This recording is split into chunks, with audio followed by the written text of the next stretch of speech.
पण आता सर जसं उद्योजक आणि व्यावसायिक यांच्यामध्ये स्पेसिफिक कुठले कुठले हेल्थ प्रॉब्लेम्स तुम्हाला कॉमन दिसतात की जे सगळ्यांमध्ये असतातच अशा गोष्टी? सर्वात महत्त्वाचं त्यांना पचनाचे आजार आहेत. म्हणजे त्यांना पोट कच्चं भरल्यासारखं वाटतं, त्यांचं पोट साफ नाही होते, मूळव्याध होतो आहे किंवा त्यांचं मोस्टली बसून काम असतं, त्यामुळे त्यांना मान पाठ कमरेचे आजार होतात.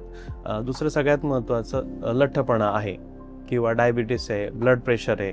आणि स्पेसिफिकली उद्योजकांचं जे जीवन आहे ते खूप कठीण आहे. म्हणजे उद्योग करणं इतकं सोपं नाही आहे आणि त्यामुळे त्यांना स्ट्रेस कायम असतो आणि स्ट्रेसच्या परिणामस्वरूप मग त्यांची झोप डिस्टर्ब होते आणि झोप डिस्टर्ब झाली की मग पुन्हा स्ट्रेस वाढतो. अशा दोन्ही गोष्टी होतात आणि त्या परिणामस्वरूप त्यांचा मानसिक अँझायटी, डिप्रेशन किंवा ब्लड प्रेशर यासारखे देखील आजार होतात आणि त्या स्ट्रेसच्या परिणामस्वरूप इम्युनिटी देखील कमी होते. Yes. आणि असे विविध आजार त्या उद्योजकांना नेहमी दिसतात. आणि सर आता जसं म्हणजे बरेच उद्योजक व्यावसायिक आहेत, जसं तुम्ही आता सांगितलं की 12 तास 14 तास सुद्धा दिवसभराचे काम करतात, फील्डवर असतात, बाहेर त्यांचं कन्सिस्टंटली फिरणं होत असतं. किंवा जसं आमच्यासारखं आमच्या फील्डमध्ये असेल तर आम्हाला दिवसभरातले कमीत कमी 10-12 तास एका खुर्चीवर बसून राहावं लागतं.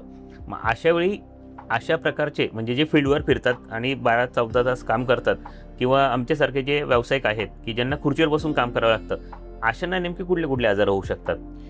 मुळात याच्यात त्यांनी काय जेवणाची काळजी घेतली नाही. म्हणजे जो अगदी बसून आहे तर त्याने हालचालच न केल्यामुळे त्याला मस्क्युलोस्केलेटल डिसिजेस होतात आणि कंटिन्यू बसलाय त्यामुळे त्याचं ब्लड सर्क्युलेशन पण नाही होत आणि ब्लड सर्क्युलेशन न झाल्यामुळे काय होतं की आपल्या शरीरामध्ये ग्लट रिसेप्टर्स आहेत की हे रिसेप्टर्स काय करतात की आपली शुगर इंटेक वाढवतात आणि रक्तातली शुगर वापरली गेली की इन्सुलिन आपोआप कमी होतं आणि जर वापरलीच गेली नाही तर शरीरामध्ये इन्सुलिन नावाचा हार्मोनचा रेझिस्टन्स निर्माण होतो आणि हा इन्सुलिनचा रेझिस्टन्स मग त्यांना डायबिटीस करतो किंवा त्यांना ब्लड प्रेशर निर्माण करतो किंवा सगळ्यात महत्त्वाचं त्यांचा एजिंग इफेक्ट वाढतो. ओके. म्हणजे रक्तवाहिन्यांमध्ये ब्लॉकेजेस निर्माण होण्यापासून तर इरेक्टाईल डिस्फंक्शनपासून की त्यांची स्मरणशक्ती कमी होण्यापर्यंत अशा सगळ्या गोष्टी होतात.